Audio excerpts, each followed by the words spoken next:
Chapitre 6: Les dynamiques d'un grand ensemble géographique africain.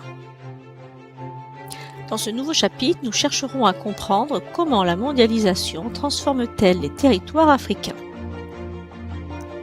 Afin d'aborder ce sujet, nous parlerons dans une première partie d'un territoire aux multiples atouts permettant une intégration progressive à la mondialisation, puis dans une deuxième partie, nous parlerons des espaces inégalement intégrés à cette mondialisation. Enfin, dans une dernière partie, nous montrerons que le continent africain reste un territoire attractif aux multiples défis. Première partie, un territoire aux multiples atouts permettant une intégration progressive à la mondialisation. Tout d'abord, le continent africain regorge de ressources naturelles importantes. Les ressources naturelles sont nombreuses sur le territoire africain dans les domaines agricoles, énergétiques ou minières. En effet, comme nous le montre la carte de gauche, le continent africain possède une réserve immense de ressources lui permettant de s'intégrer à la mondialisation et ainsi de se développer. Par exemple avec les terres agricoles en Afrique orientale ou les hydrocarbures de l'Afrique de l'Ouest et enfin les métaux précieux en Afrique australe. La population africaine est également un atout majeur dans son développement économique.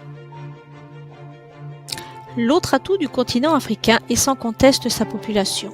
En effet, l'espérance de vie s'allonge, les taux de scolarisation et d'alphabétisation progressent.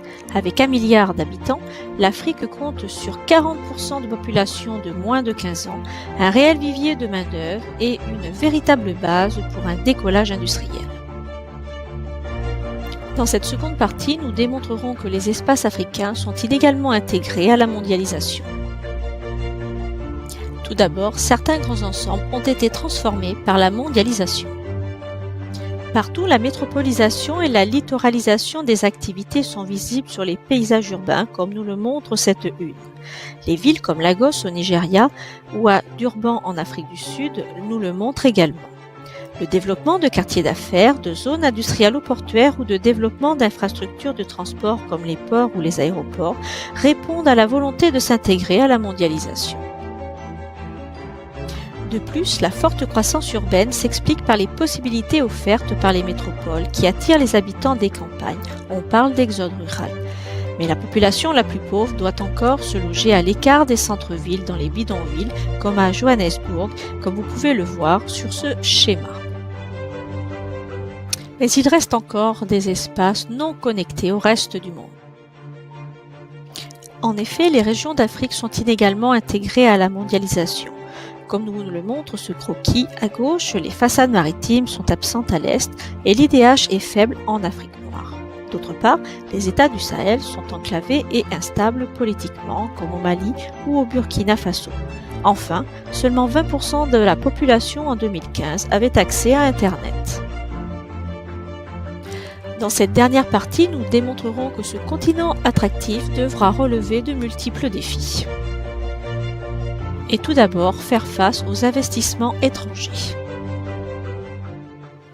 En effet, le continent connaît aujourd'hui une vraie croissance économique. La part des pays africains dans le marché mondial augmente et leur PIB était de 5,4% en 2000. Les réserves de terre attirent les investisseurs étrangers, provoquant notamment le phénomène de land grabbing comme en Éthiopie, où la pauvreté permet à des pays puissants d'acheter des terres pour leur propre production alimentaire.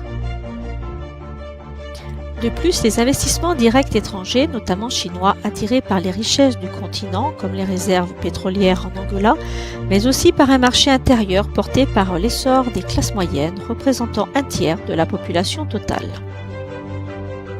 De plus, l'Afrique doit encore relever de nombreux défis. L'Afrique concentre en effet 33 des 47 pays les moins avancés du monde. Ceux-ci sont marqués par l'explosion démographique, les problèmes de santé et d'éducation. De plus, rétablir une démocratie et des institutions démocratiques dans la majorité des États africains est nécessaire afin de mettre fin à la corruption, à l'insécurité et à l'émigration comme en Somalie ou en Libye. Enfin, l'image que l'Afrique est un continent pauvre reste très ancrée dans les mentalités des pays industrialisés. Une idée qu'il faudra arriver à combattre car le continent africain est sans nul doute un continent en devenir. Ce chapitre est maintenant terminé.